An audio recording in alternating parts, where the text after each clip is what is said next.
এই মুহূর্তে city university ড্যাফোডিলের যে শিক্ষার্থী জিম্মি শিক্ষার্থী ছিল তাদেরকে হস্তান্তর হয়েছে। এই মুহূর্তে সিটি ইউনিভার্সিটিতে ড্যাফোডিলের জিম্মি থাকা শিক্ষার্থীদের হস্তান্তর করেছে। আমরা এই মুহূর্তে বিশ্ববিদ্যালয়ের সামনে আছি।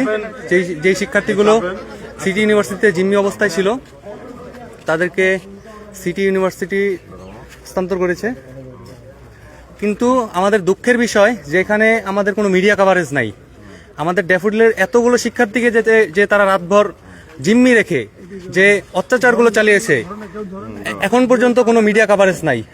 আমরা সেটা লাইভে দেখাচ্ছি যে রাতভর আমাদের শিক্ষার্থীদের আটকে রেখে তারা অত্যাচার চালিয়েছে।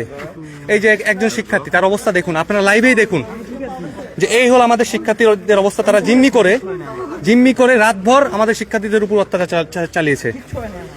আমাদের সকল শিক্ষার্থীকে যারা জিম্মি ছিল তাদেরকে বের করা হয়েছে সিটি ইউনিভার্সিটি থেকে। তাদেরকে রাতভর অত্যাচার চালিয়েছে সিটি ইউনিভার্সিটির শিক্ষার্থী নামক সন্ত্রাসীরা। তারা ইউনিভার্সিটিতে বন্দি রেখে। এখানে দুঃখের বিষয় হলো যে আমাদের কোনো মিডিয়া নাই।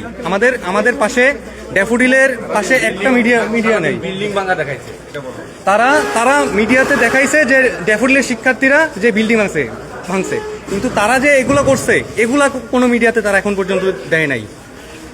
শিক্ষার্থীদের অবস্থা খুবই গুরুতর। আমার নেটওয়ার্কের কারণে আমি যেতে পারতেছি না ওইদিকে। জিম্মি শিক্ষার্থী যারা ছিল সিটি ইউনিভার্সিটিতে আটকা পড়া সকল শিক্ষার্থীকে এই মুহূর্তে ছাড়া হয়েছে। আমি এই মুহূর্তে আছি ড্যাফোডিলের সিকিউরিটি কন্ট্রোল রুমে। এখানে শিক্ষার্থীদের অনেক ভিড়। জিম্মি করা যেই বাকি শিক্ষার্থীগুলো ছিল সকলকে মুক্ত দিয়েছে এবং ড্যাফোডিলের প্রশাসন গিয়ে ওখান থেকে মুক্ত করে নিয়ে আসছে সকল শিক্ষার্থীকে। তারা যেই হত্যাযজ্ঞ চালিয়েছে রাতভর, সেটা খুবই দুঃখজনক। আমাদের বিশ্ববিদ্যালয়ের শিক্ষার্থীদের পক্ষে কোনো একটা মিডিয়া এখন পর্যন্ত কথা বলে নাই। এতগুলো শিক্ষার্থীকে তারা রাতভর জিম্মি করে যে অত্যাচারগুলো চালিয়েছে এখন পর্যন্ত যা জানা গেছে যে আমাদের প্রায় অনেক শিক্ষার্থী মেডিকেলে, প্রায় 300-র কাছাকাছি আমাদের শিক্ষার্থী মেডিকেল। অনেকের অবস্থা গুরুতর, কেউ জীবন নিয়ে টানাটানি মতো অবস্থায় আছে।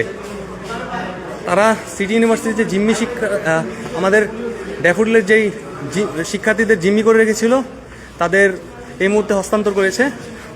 আমরা এই মুহূর্তে আছি ড্যাফোডিলের সিকিউরিটি কন্ট্রোল রুমে। তারা রাতভর আমাদের শিক্ষার্থীদের রেখে তারা যে অত্যাচারটা চালিয়েছে এখানেই তার প্রমাণ। সবচেয়ে দুঃখের বিষয় যে আমাদের বিশ্ববিদ্যালয়ের শিক্ষার্থীদের পাশে কোনো মিডিয়া একটা পজিটিভ নিউজ করে নাই যে কেন আমাদের শিক্ষার্থীদের তারা জিম্মি করে রেখে রাতভর অত্যাচার চালিয়েছে। এই যে আমাদের শিক্ষার্থীদের অবস্থা দেখুন, এই যে একজন ভাই ড্যাফোডিলের শিক্ষার্থী, এই যে একজন ভাই, তাদের অবস্থা দেখুন। তার উপর কিরকম নির্মম অত্যাচার চালানো হয়েছে আপনারাই দেখুন, লাইভে দেখুন। এই যে ছেলে, এই যে অবস্থা দেখুন। তারা রাতভর আমাদের শিক্ষার্থীদের জিম্মি করে তারা অত্যাচার চালিয়েছে, ভিকটিম রোল প্লে করেছে। সবচেয়ে দুঃখের বিষয় যেটা হলো যে ড্যাফোডিলের এত শিক্ষার্থীদের যে তারা জিম্মি করে রাতভর অত্যাচার চালিয়েছে এখন পর্যন্ত কোনো মিডিয়াতে তারা দেয় নাই, প্রচার করে নাই। এটা সবচেয়ে দুঃখজনক বাংলাদেশের একজন নাগরিক হিসাবে, বাংলাদেশের একজন শিক্ষার্থী হিসাবে। এছাড়াও আমাদের 201-এর মেহেদি ভাই গুরুতর অবস্থায় আছে। আচ্ছা, আমরা একটু লাইভটা এই মুহূর্তে দেখতেছি। এখানে অবস্থা খুবই গুরুতর। এই যে রাতভর শিক্ষার্থীদের আমরা লাইভ দেখানোর চেষ্টা করতেছি। অনেকে মনে করবে যে আমরা হয়তো এগুলো সব স্ক্রিপ্টেড, কারণ বাংলাদেশের মিডিয়া তো এগুলোই করে।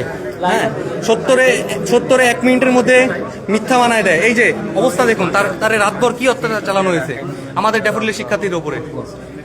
তারা জিম্মি ছিল।